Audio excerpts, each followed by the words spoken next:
Kita buka Filipi pasal 1.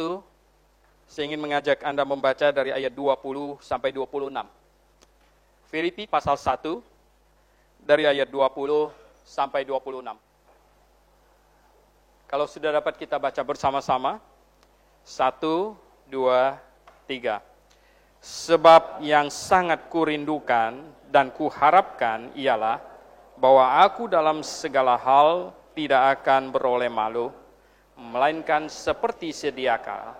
Demikian pun sekarang, Kristus dengan nyata dimuliakan di dalam tubuhku, baik oleh hidupku maupun oleh matiku. Karena bagiku hidup adalah Kristus dan mati adalah keuntungan. Tetapi jika aku harus hidup di dunia ini, itu berarti bagiku bekerja memberi buah. Jadi manakah yang harus kupilih? Aku tidak tahu. Aku didesak dari dua pihak. Aku ingin pergi dan diam bersama-sama dengan Kristus. Itu memang jauh lebih baik. Tetapi lebih perlu untuk tinggal di dunia ini karena kamu. Dan dalam keyakinan ini, taulah aku akan tinggal dan akan bersama-sama lagi dengan kamu sekalian, supaya kamu makin maju dan bersukacita dalam iman. Sehingga kemegahanmu dalam Kristus Yesus makin bertambah karena aku, apabila aku kembali kepada kamu. Kita berdoa, amin. Jemaat yang saya kasih dalam Tuhan, yang saya ingin ajak jemaat lihat pada pagi hari ini adalah yang di ayat yang 23 akhir, ya, yaitu bahwa pergi kepada Tuhan, kata Rasul Paulus, itu memang lebih baik. Tetapi lebih perlu tinggal bersama kamu. Lebih baik dan lebih perlu. Lebih baik, lebih perlu. Sebenarnya ini sama dengan Paulus mau berkata, lebih nyaman dan lebih berguna. Lebih nyaman memang kalau pergi kepada Tuhan. Tapi lebih berguna kalau tinggal lagi dengan kamu. Nah, jemaat yang saya kasih dalam Tuhan Yesus, nomor 1, orang yang berkata demikian ini, orang yang dihadapkan dengan dua hal ini, itu hanya nomor 1 adalah orang yang sudah lahir baru. Orang yang sudah mengerti kebenaran. Orang yang sungguh-sungguh tahu bahwa dosanya sudah diselesaikan oleh Tuhan Yesus. Dosanya sudah terselesaikan. Sebagai manusia berdosa, kita tahu kita pasti akan dihukum. Orang berdosa pasti akan dihukum.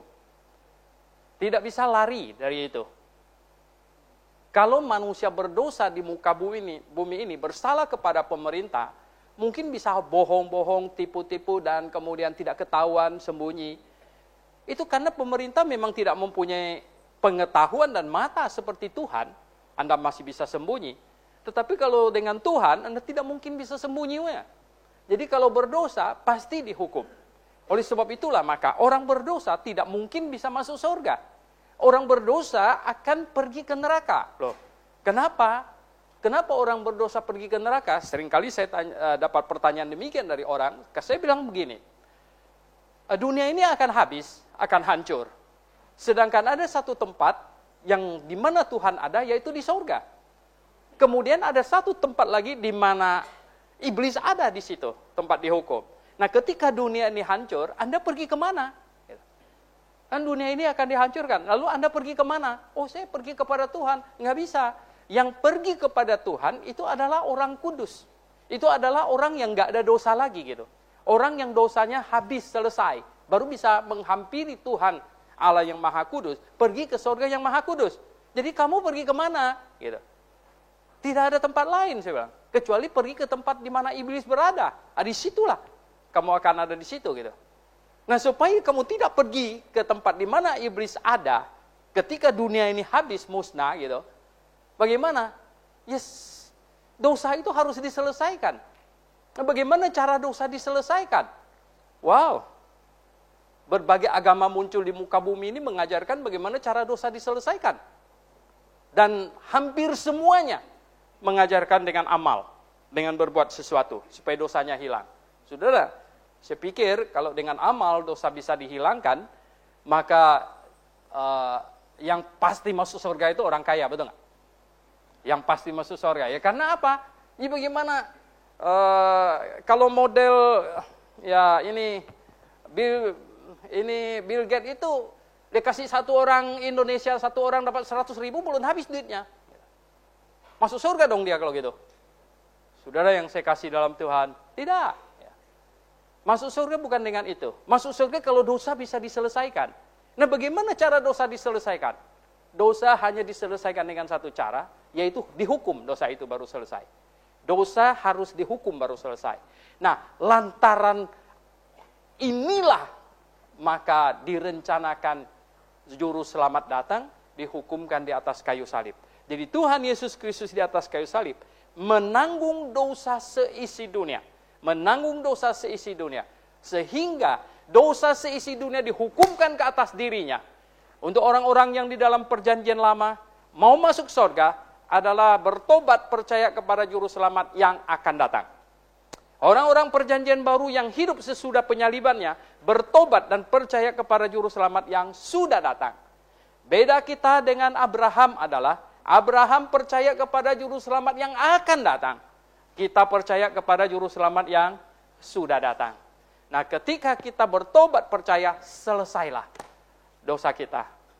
Selesailah. Nah, kita menjadi orang kudus. Itulah sebabnya di dalam Alkitab dipakai kepada orang-orang kudus di Korintus. Kepada orang-orang kudus di Efesus. Orang kudus. Orang kudus, anak Allah. Dari mana aturannya kok bisa jadi anak Allah? Ya doh.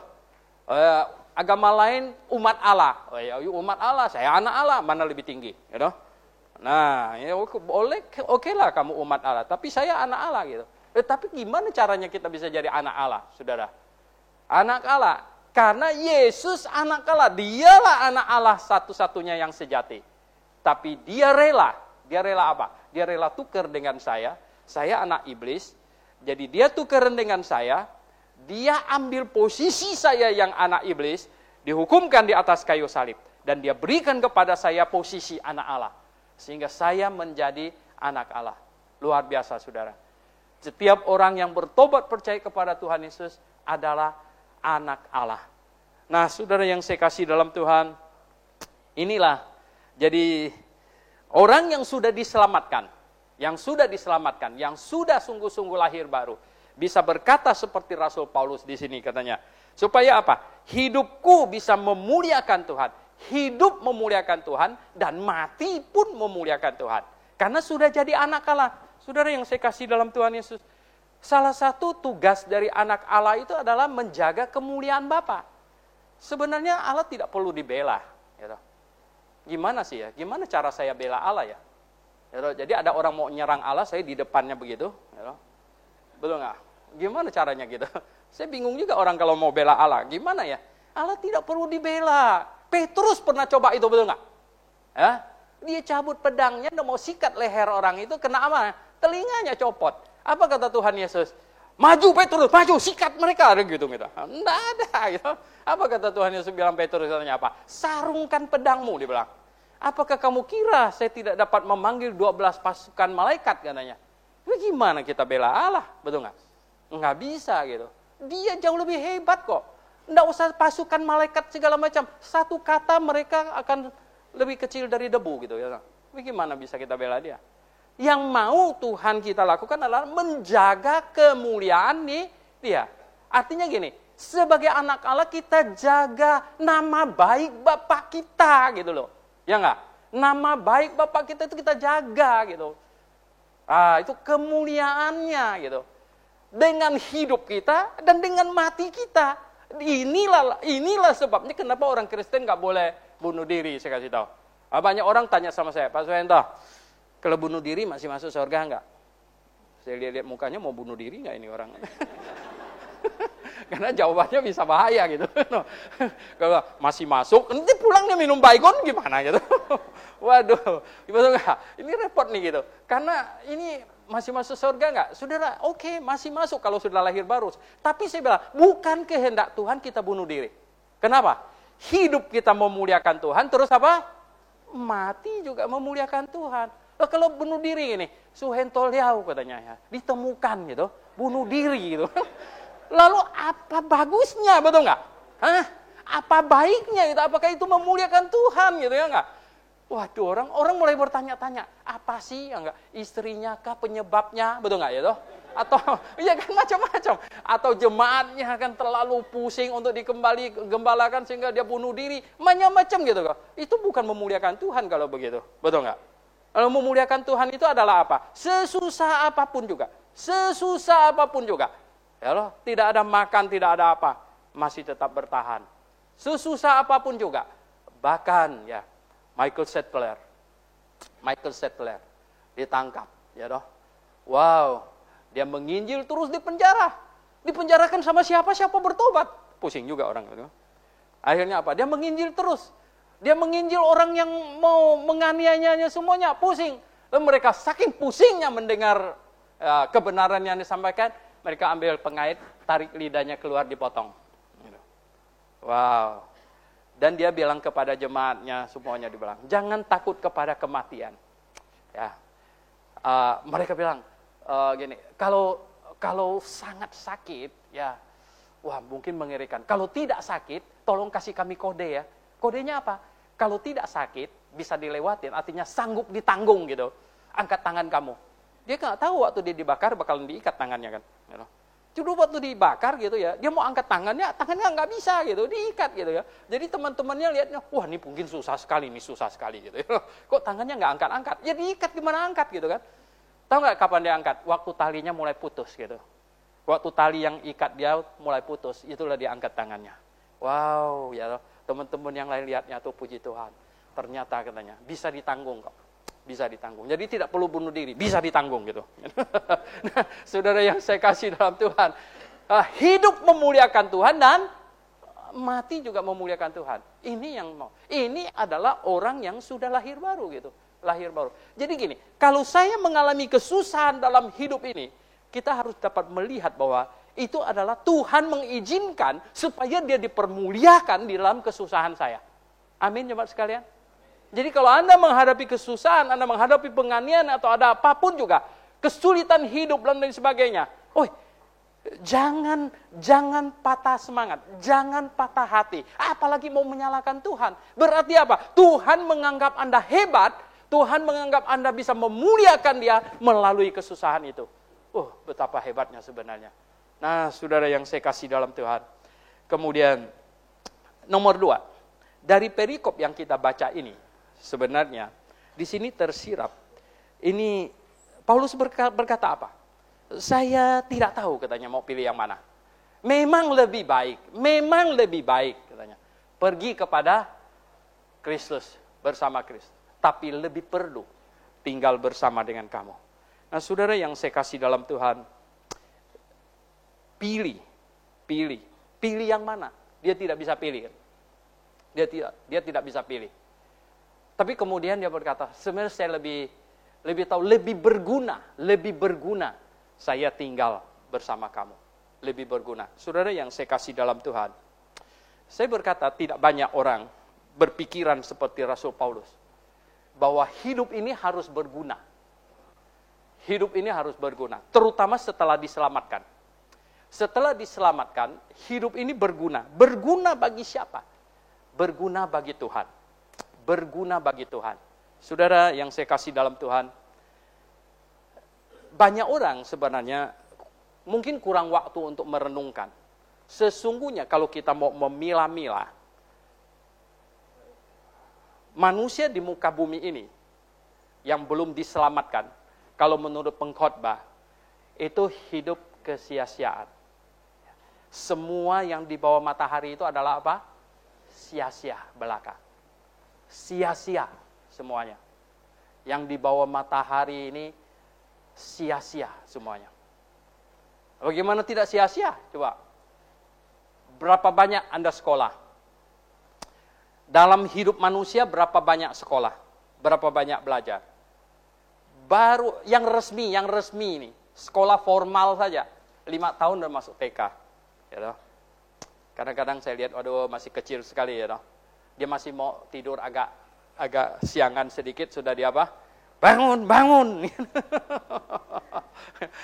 Makannya lambat, yang cepat, nanti terlambat. Gitu. Sampai nggak habis-habisnya belajar. Habis belajar bikin apa? Oh, kerja nggak habis-habisnya. Kerja sampai nggak bisa kerja. Bener-bener sampai nggak bisa kerja. Sampai sana sakit, sini sakit. Waduh, kok banyak sakitnya. Nah, udahlah, minta pensiun dini. Sekarang nggak bisa kerja lagi, minta pensiun dini. Ya nggak? Semua uang yang berhasil dikumpulkan, bayar rumah sakit.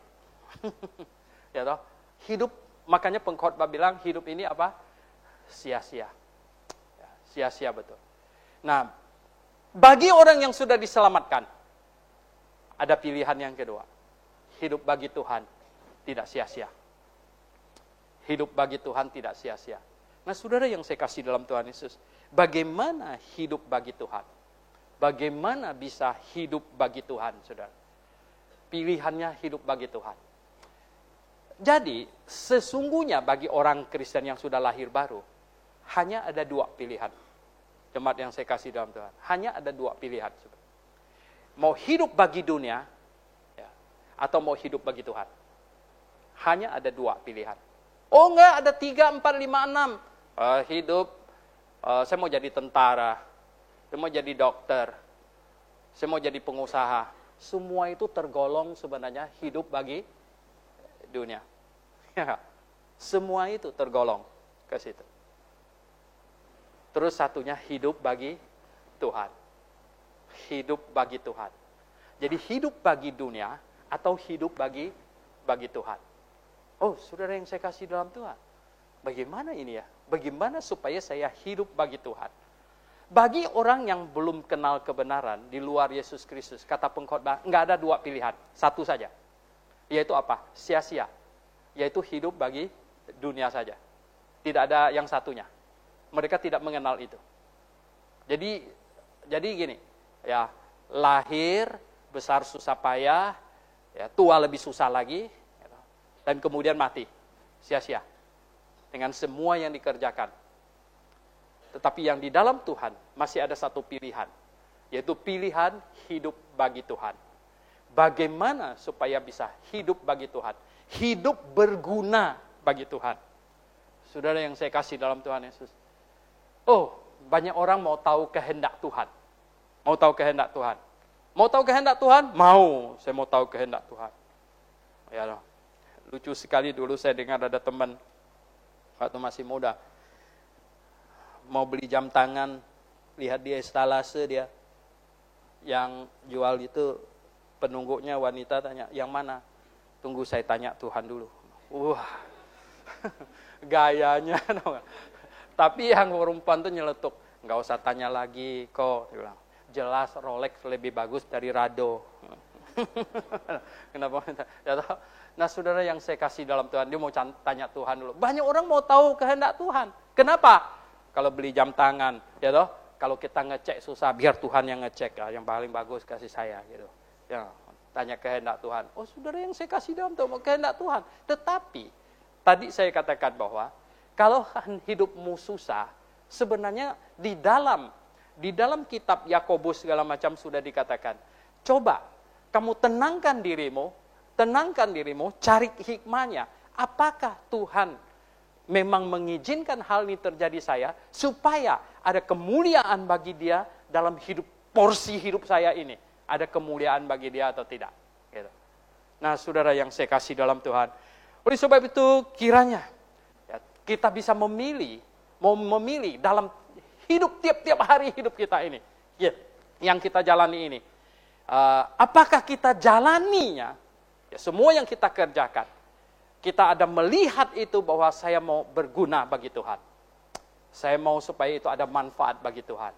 Nah, saudara yang saya kasih dalam Tuhan, bagaimana manfaat bagi Tuhan? Bagaimana manfaat bagi Tuhan? Ini nomor 3. Kita mau lihat Rasul Paulus. Kan dia bilang dia mau berguna. Saya mau tinggal lebih lama, tidak segera pergi kepada Kristus. Memang itu lebih baik. Tapi lebih berguna kalau saya tinggal di dunia ini. Bagi kamu. Saudara, coba kita cek di 2 Korintus pasal 11. 2 Korintus pasal yang ke-11. 2 Korintus pasal yang ke-11, kita baca dari ayat 27 saja, sampai ayat 29. Di atasnya, Paulus ada bilang dia berapa kali karam kapal, berapa kali didera, berapa kali dirajam semuanya. Sampai di ayat 27, kita baca, 1, 2, 3. Aku banyak berjerih lelah dan bekerja berat. Kerap kali aku tidak tidur, aku lapar dan dahaga. Kerap kali aku berpuasa, kedinginan dan tanpa pakaian. Dan dengan tidak menyebut banyak hal lain lagi, urusanku sehari-hari, yaitu untuk memelihara semua jemaat-jemaat. Jika ada orang merasa lemah, tidakkah aku turut merasa lemah? Jika ada orang tersandung, tidakkah hatiku hancur oleh duka cita? Saudara, inilah dia yang berkata, aku lebih memilih tinggal daripada sekarang juga pergi kepada Kristus. Mengapa? Karena perlu, karena ada guna. Guna untuk apa? Di sini dikatakan, dengan semua daftar di atas itu, saya berkata saya malu kalau baca itu, saya malu. Saya belum pernah didera satu kali pun. Ya, karam kapal waktu mancing sih pernah, tapi bukan itu ya. Ini menginjil ya. Ada karam kapal gitu. Dan lain sebagainya. Oh, banyak urusannya. Katanya apa? Aku banyak berjerih lelah, kerap tidak tidur dan lain sebagainya. Lalu semua itu untuk apa katanya? Di ujungnya di ayat itu, yaitu untuk memelihara semua jemaat-jemaat. Untuk memelihara semua jemaat-jemaat.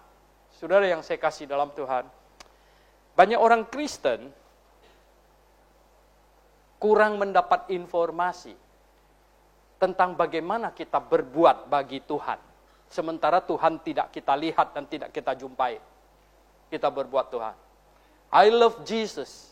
Ya, love Jesus tempel di bumper mobil. Ya.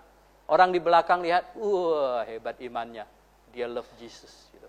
Ya, lihat begitu. Wah, itu tapi kalau mobil dipakai orang lain gimana? Tempel di jidat aja. Gitu. Ya, sini I love Jesus gitu. Orang wah dia love Jesus gitu. Apakah begitu kita love Jesus? No, saudara. How we love Jesus? Bagaimana kita love Jesus? Love Jesus gini, di dunia ini ada 2 otoritas. 1, firman-Nya Yesus. Firman-Nya Tuhan. Ini yang harus semua orang tunduk.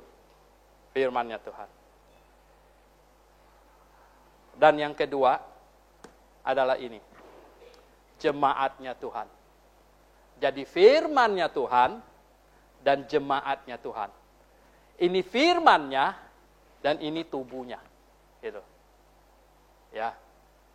Tubuhnya harus tunduk kepada firman-Nya. Dan tiap-tiap orang Kristen harus tunduk kepada tubuhnya. Karena jemaat adalah tubuh Kristus. Jadi Paulus pernah menganiaya jemaat. Dan ketika perjalanan menuju ke Damsik, dia dihantam dengan terang yang luar biasa, dia jatuh, dia dengar suara apa? Saulus, Saulus, mengapa engkau menganiaya aku? Mungkin Paulus itu waktu itu berpikir, loh, yang menganiaya kamu kan dulu itu prajurit-prajurit, betul nggak? Saya kan belum ada di situ. Kenapa pula saya menganiaya kamu? Bukankah dulu prajurit-prajurit yang tombak kamu, yang pakaikan mahkota duri, yang pakukan kamu di kayu salib itu. Sehingga Paulus bertanya, siapakah engkau Tuhan? Ya, kamu menganiaya aku. Kenapa? Menganiaya jemaat Tuhan sama dengan menganiaya tubuh Tuhan. Karena jemaat adalah tubuh. Jadi menganiaya jemaat adalah menganiaya Tuhan, menganiaya tubuhnya gitu loh. Jemaat ini. Nah, saudara yang saya kasih dalam Tuhan Yesus, tidak heran kalau iblis habis-habisan memakai cara apapun juga untuk sikat jemaat gitu. Terutama jemaat yang Alkitabiah. Karena jemaat Alkitabiah ini adalah tubuh Tuhan Yesus. Jangan sampai dia keenakan.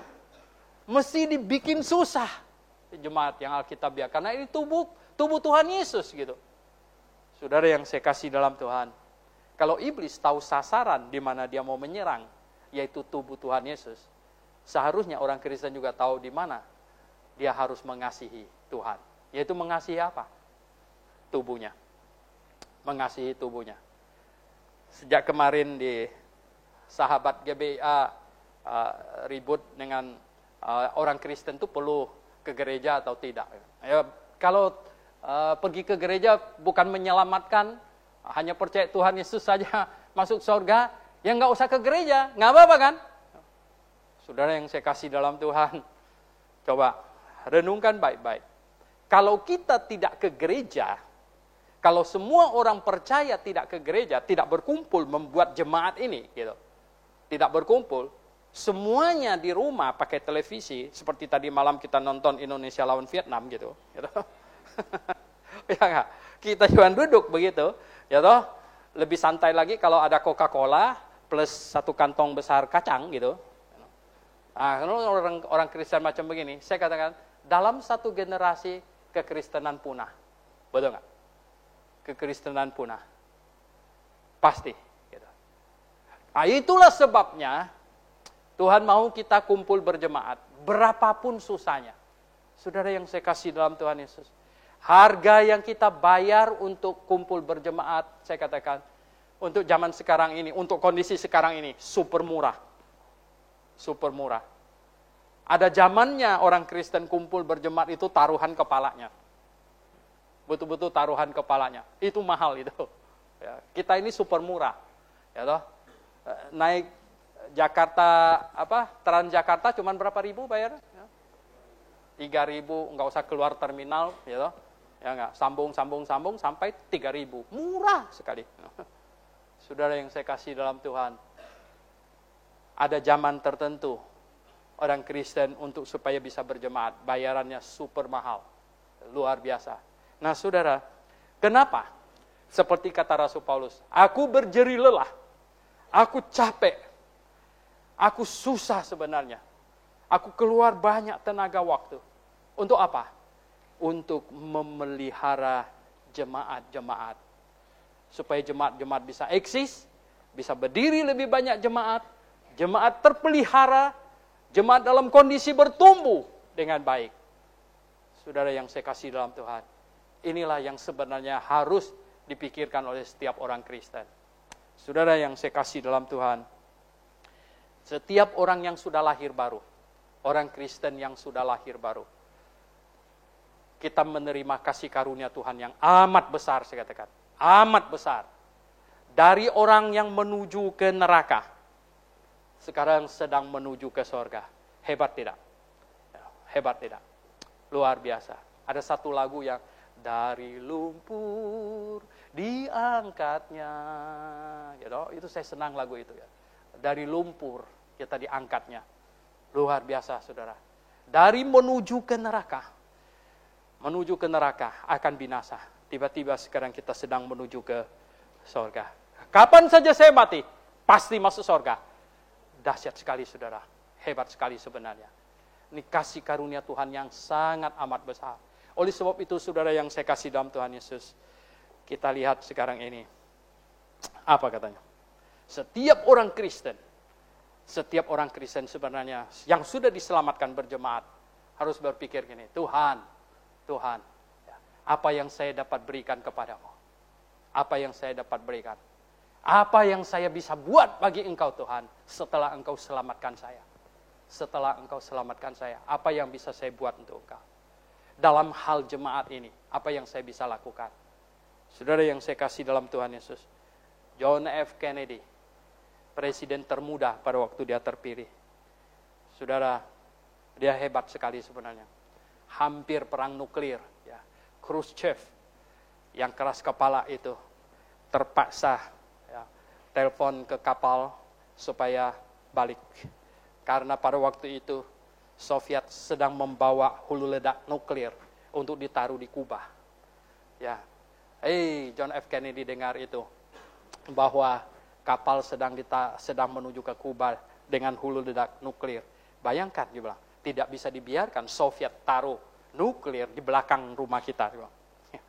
Akhirnya dia bilang, dia telepon Khrushchev katanya, kalau tidak balik itu kapal, Amerika siap perang. Ya. Siapkan semua senjata yang ada, nomor 1 hancurkan dulu kapal itu. Wah, Khrushchev akhirnya bilang kapalnya balik. Dan dia berkata, anak muda itu luar biasa. Karena waktu itu Kennedy muda sekali. Anak muda itu luar biasa. Galaknya bukan main. Ya. Kalau tidak, akan hancurkan kapal itu. Wah, siap-siap perang nuklir. Ya. Dan Khrushchev tahu bahwa Amerika punya nuklir jauh lebih banyak dari punya Rusia. Itu sama dengan bunuh diri. Dan John F. Kennedy hebat sekali. Pidato pelantikan presidennya yang hebat. Ini Trump ini lagi siapkan pidatonya nih. Trump lagi siapkan pidatonya. Karena apa? Ini pidato pelantikan presiden ini yang paling banyak didengar gitu loh. Nanti itu akan diulas. Semua koran, semua televisi, ya enggak? Wah, mulai dari dia ngomong begini, dia ngomong begitu, dan lain sebagainya. Wah, ya toh? Sudah bagus pun masih banyak yang bilang jelek pasti gitu. Saudara, ini, tahu nggak pidato John F. Kennedy, dia bilang apa? Waktu pelantikan. Hai rakyat Amerika. Ini yang terkenal sekali. Jangan kau bertanya, apa yang dapat negara ini berikan kepadamu. Tapi bertanyalah, apa yang dapat engkau berikan kepada negaramu. Ya, mulai saat ini. Saudara yang saya kasih dalam Tuhan. Ya, pidatonya zaman. Tapi yang diingat cuma kalimat ini. Yang terkenal sekali. Yang diingat itu. Bahwa orang Amerika, dia bilang, jangan bertanya. Jangan berpikir. Apa yang dapat negara ini berikan kepadamu. Tapi bertanyalah. Apa yang dapat engkau berikan kepada negaramu. Sebenarnya sih, saya bilang, fine-fine aja kalau kita mengutip omongan orang yang bagus-bagus, betul nggak ya? Cuman kadang-kadang ada orang yang gengsi ngutip yang bagus-bagus gitu. Masih gengsi. Sebenarnya rakyat Indonesia kalau digituin, betul nggak? Wah, semuanya karena gitu. Kita beri sesuatu kepada negara ini. Bukan demo yang nggak ada guna gitu. Saudara yang saya kasih dalam Tuhan Yesus, betul nggak? Bikin sesuatu yang berarti gitu. Yang berarti. Nah, maka akan hebat sekali.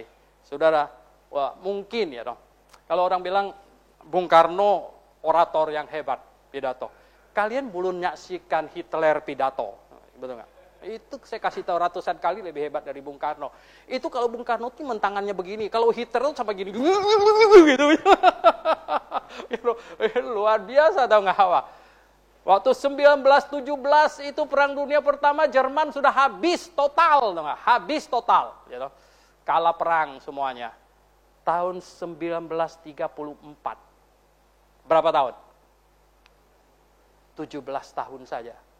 17 tahun, Jerman akhirnya menjadi negara terhebat lagi di muka bumi ini. Dengan segala-galanya. Wow. Tapi dia gila, saudara, dia gila. Gilanya itu apa? Sampai yang sudah tua, kalau tidak kerja, dia mau habisin dia. Jadi yang tua-tua pun cari kerja. Daripada nggak kerja, nih ketahuan Hitler, gue dihabisin. Dari yang kecil sampai tua, semua orang kerja. Oh, saudara, hebat sekali. Makanya 17 tahun saja. Dari negara ambruk oleh perang, menjadi negara terhebat lagi. Luar biasa. Nah, saudara yang saya kasih dalam Tuhan. Jangan berpikir apa yang dapat gereja berikan kepadamu. Ya. Tapi berpikirlah apa yang kau dapat berikan kepada gerejamu. Sebenarnya kita sudah menerima banyak dari Tuhan. Amin. Ya. Kita sudah menerima banyak. Luar biasa, saya kasih. Kasih karunia Tuhan luar biasa. Oh, kalau setiap orang Kristen berkata kepada Tuhan, bantu saya Tuhan. Bantu saya supaya saya bisa berguna. Tolong saya mau berguna Tuhan, saya mau berguna. Cuma Tuhan bantu saya, Tuhan pimpin saya, supaya saya berguna Tuhan. Bagaimana supaya saya berguna Tuhan? Kalau setiap orang Kristen berkata demikian, luar biasa. Saudara yang saya kasih dalam Tuhan, oke. Anda sudah berumur, tidak bisa ikut PI dan lain sebagainya. Paling tidak bisa berdoa. Paling tidak bisa berdoa. Saudara, poin nomor 4. Rasa berguna itu penting bagi manusia. Rasa berguna. Itu yang Rasul Paulus omongkan tadi di ayat yang ke-25 dan 6. Katanya apa? Ayat 25 dan 6. Katanya, dan dalam keyakinan ini taulah aku akan tinggal dan akan bersama-sama lagi dengan kamu sekalian supaya kamu makin maju dan bersukacita dalam iman, sehingga kemegahanmu dalam Kristus Yesus makin bertambah karena aku, apabila aku kembali kepadamu. Rasul Paulus merasa bahwa dia berguna. Dia akan berguna bagi jemaat di Filipi. Dia akan berguna bagi banyak jemaat yang lain. Dia yakin dia masih berguna. Dia yakin dia masih berguna. Maka Tuhan belum ambil dia. Dia yakin dia masih berguna. Kalau tidak berguna lagi, wah, kacau kita. Saudara yang saya kasih dalam Tuhan, saya tulis di grup WA hamba-hamba Tuhan. Saya bilang saya berdoa kepada Tuhan begini. Tuhan, sekarang saya melayani Engkau. Saya melayani Engkau. Engkau Tuhan yang Maha Tahu. Kalau Engkau tahu, kalau nanti saya akan menyimpang dari doktrin yang benar, atau saya nanti akan kacau, entah kena apa kacau gitu, nanti merusak namamu, kan Engkau tahu Tuhan. Daripada hal itu terjadi, lebih baik ambil saya sekarang. Lebih baik ambil saya sekarang. Kan Tuhan lebih tahu. Ya toh? Kalau Tuhan tahu, Suhento, sekarang cuma 57, hampir 58. Nanti tahun 65 gitu ya enggak tahu dia kena apa gitu, ya toh? Ya enggak? Lalu jatuh cinta sama mahasiswi, lalu bikin kacau misalnya gitu ya enggak? Ya kan? Misalnya gitu ya. Tuhan lebih baik ambil saya sekarang. Atau Tuhan tahu, ya Suhento ya toh, tahun nanti umurnya ke 67, doktrinnya menyimpang gitu, ya, terpengaruh, ya, jadi kacau balau, entah ikut apa lagi. Lebih baik sekarang ambil saya. Lebih baik sekarang ambil saya berkata. Nah, saudara yang saya kasih dalam Tuhan Yesus, setiap orang Kristen, kita harus berpikir, Tuhan, saya masih berguna di muka bumi ini. Amin, saudara sekalian. Saya merasa Anda masih berguna. Ya toh? Saya merasa Anda berguna. Dan Anda perlu merasa berguna. Anda perlu merasa berguna. Saya katakan, minimum, kehadiran Anda di sini sangat berguna. Kehadiran Anda di sini sangat berguna. Tadi tahu nggak apa? Waktu kita start itu. Baru beberapa orang dingin. Salam, dingin tangannya. Anda bilang, matikan sebagian AC. Terus Stephen bilang apa? Mungkin tidak perlu. Nanti kalau orang lain semua sudah datang mulai hangat kan? Betul itu Kak. Ya. Wah, paling tidak kalau Anda hadir, Anda ikut menghangatkan. Amin. Ya, Anda ikut menghangatkan ya. Kalau Anda hadir, Anda ikut menghangatkan. Anda ikut menyemarakkan kebaktian kita semuanya. Anda ikut menyemarakkan. Kehadiran Anda sangat perlu, saya katakan. Sangat perlu.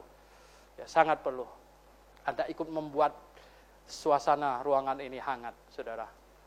Dia bilang, saya tidak bisa hadir, saya sakit, ya, tubuh lemah. Ya, kalau tadi pagi salam Pak Yusuf tanya gimana sehat Pak? Ya, saya bilang ikut Pak Irwan ngomong sehat-sehat orang udah tua lah gitu. Bagaimana? Sini sakit, sana sakit gitu ya toh. Banyak sendi-sendi yang sakit gimana ya toh. Nah, saudara yang saya kasih dalam, Anda sakit tidak bisa datang. Minimum masih bisa berdoa. Amin. Minimum itu.